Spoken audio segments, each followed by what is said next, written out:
NEET result में कैसे हुई धांधली, क्या है पूरा विवाद, कैसे ये मामला सुप्रीम कोर्ट तक पहुंचा, आइए जानते हैं। मेडिकल की तैयारी करने वाले विद्यार्थियों के लिए नीट एग्जाम सबसे जरूरी होता है। नीट का पूरा नाम National Eligibility cum Entrance Test है। नीट एक राष्ट्र स्तर की प्रवेश परीक्षा है जो एनटीए नेशनल टेस्टिंग एजेंसी द्वारा आयोजित की जाती है।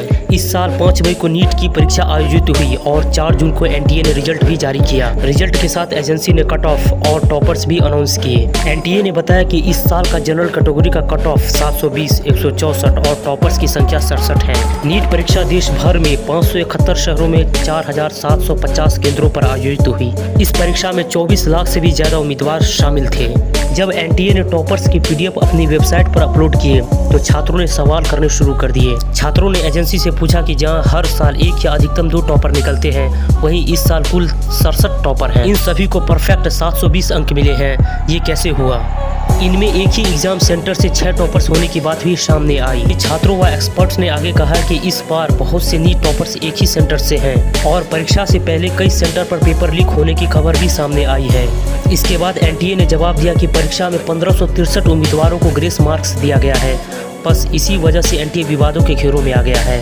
फिर छात्रों ने एनटीए पर आरोप लगाते हुए कहा कि खास सेंटर्स के स्टूडेंट्स को ही ग्रेस मार्क्स दिए गए हैं, जबकि पेपर लेट कई सेंटर्स पे हुए थे।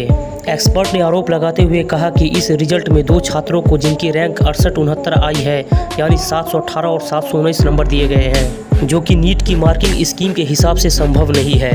इसके बाद नीट के छात्रों ने देश भर में प्रदर्शन करने शुरू कर दिए। छात्रों के साथ ही एनटीए से फिजिक्सवाला के सीईओ अलख पांडे, कांग्रेस नेता राहुल गांधी, प्रियंका गांधी, कई राजनेताओं ने सवाल पूछे। इसी बीच कुछ छात्रों ने एनटीए के विरोध में सुप्रीम कोर्ट, हाई कोर्ट व लोअर कोर्ट में याचिकाएं दायर की। नीट एग्जाम में पकड़े गए फर्जी परीक्षार्थियों को लेकर बड़ा खुलासा सामने आया है। नीट एग्जाम में अभी तक ग्रेस मार्क और ज्यादा टॉपर आने पर ही बवाल मचा हुआ था। खबर ये भी है कि पटना के एक हॉस्टल में एग्जाम होने से पहले ही नीट पेपर और आंसर उपलब्ध कराए गए थे। इसके लिए एक छात्र से 20-20 लाख रुपए लिए गए थे।